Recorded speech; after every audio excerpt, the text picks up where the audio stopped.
परिवार में दो भाई रहते थे। उनके पिताजी ने दोनों को एक ही व्यापार दे दिया था। हिंदी कहानी, जिससे वह दोनों अपना व्यापार अच्छे से चला सके और उन्हें कोई भी परेशानी न हो। दोनों भाई की शादी हो गई थी। दोनों भाई अपना व्यापार अच्छे से चला रहे थे। उनका अच्छे से गुजर रहा था।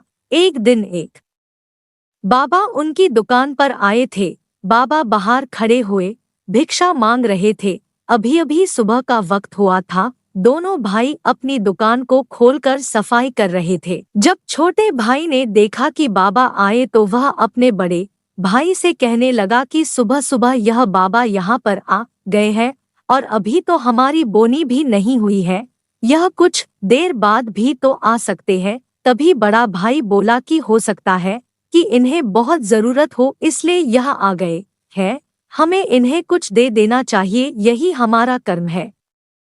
बट छोटे भाई ने कहा कि हमें ऐसा नहीं करना चाहिए। आप तो जानते ही हैं कि अगर हमारी बोनी नहीं होती है तो इससे हमारा दिन भी बेकार ही जाएगा। बट बड़े भाई ने उन्हें कुछ दिया और वह आगे चले गए।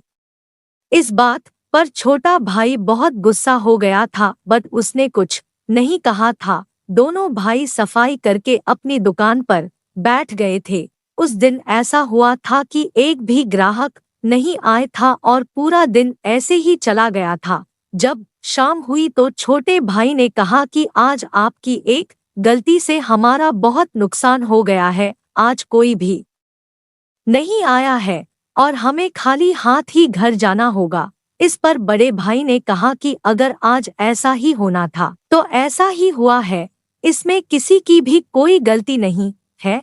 अगर हम ऐसा न करते तो हमारे दरवाजे पर आया कोई भी आदमी खाली हाथ ही जाता, जबकि ऐसा नहीं करना चाहिए। बट छोटा भाई तो अपने मन में यह बात समझ चुका था कि गलती भाई की है और इसी कारण ऐसा हुआ है। दोनों भाई घर पहुंच चुके थे। आज छोटे का मन किसी भी बात में नहीं लग रहा था। आज उसने खाना भी नहीं खाया था बिकॉज वह सारी गलती भाई की ही मान रहा था। अब छोटा भाई सोच रहा था कि मुझे कुछ ऐसा करना चाहिए जिससे कि मेरा व्यापार अच्छा चले। अगर मैं भाई के साथ रहता हूँ तो वैसा हर रोज होगा। इसलिए आज उसने फैसला लिया था कि मेरा व्यापार अलग होना चाहिए। जब सुबह हुई तो छोटे भाई ने अपने पिताजी से इस बारे में बात की, बट वह मानने को तैयार नहीं थे। जब बड़े को यह बात पता चली तो उन्हें भी बहुत दुख हुआ बिकॉज वह एक साथ में काम करना चाहते है, बट लगता है कि ऐसा अब नहीं होने वाला है। छोटा भाई अब किसी की भी बात नहीं सुन रहा था। वह तो अपना व्यापार अलग करने में ही राजी था। कुछ देर बाद फैसला हो गया था और छोटे का व्यापार अलग हो गया था। अब छोटे भाई ने सोचा कि अब मेरा व्यापार बहुत अच्छा चलेगा। छोटे भाई की दुकान कुछ दूरी पर थी और बड़े भाई की दुकान भी उसी और थी। अब दोनों साथ में नहीं जाते थे। लगभग बोलना भी कम हो गया था क्योंकि छोटे भाई के अंदर अब ईर्ष्या ने जन्म ले लिया था। कुछ दिन तक छोटे भाई की दुकान बहुत अच्छी चली थी और वह अब फुला नहीं समा रहा था। अब उसके अंदर घमंड ने भी जगह बना ली थी। बड़ा भाई अपने अनुसार ठीक चल रहा था।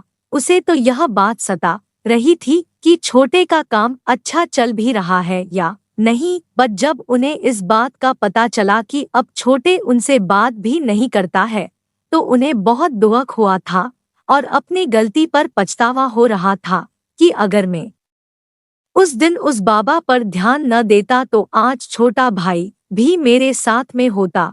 मगर यह कोई नहीं जानता है कि किसके मन में क्या चल रहा था। कुछ दिन बीत गए थे, तब अचानक ही एक बाबा छोटे भाई की दुकान पर आए और भिक्षा मांगी। छोटे भाई ने मना कर दिया था, कहा कि बाद में आना। बाबा वहां से चले गए थे।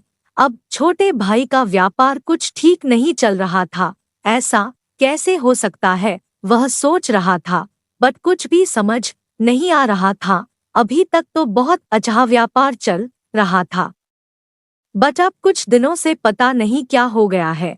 जब छोटा भाई घर आया तो उसके पिताजी ने पूछा कि व्यापार कैसा चल रहा है। छोटा भाई बोला कि सब ठीक है, अच्छा चल रहा है, बट वह सच नहीं बोल पा रहा था। कारण यह था कि वह किसी की भी बात नहीं सुनता था, इसलिए उसे परेशानी का सामना करना पड़ रहा था। अब वह परेशान रहना लगा था। एक दिन वह अपनी दुकान पर बैठा कुछ सोच रहा था, भी सके मन में यह ख्याल आया कि मुझे अपने बड़े भाई के पास चलना चाहिए। मैं अपने घमंड में उनसे बात करना भी भूल चुका हूँ। मेरी वजह से सभी लोग परेशान हैं, यह मेरी ही गलती है जिससे सभी दुखी है। यह सोचता हुआ वह अपने बड़े भाई के पास गया और बोला कि मुझे माफ कर दो, मुझे ऐसा नहीं करना चाहिए था।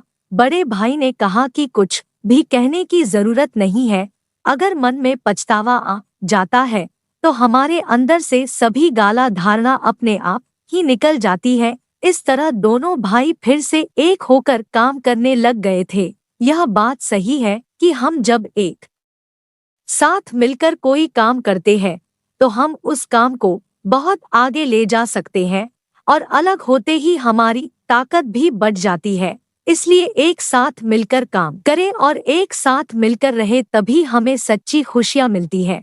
जीवन का यही सार है कि आपको साथ में रहना चाहिए, तभी आप कुछ भी कर सकते हैं।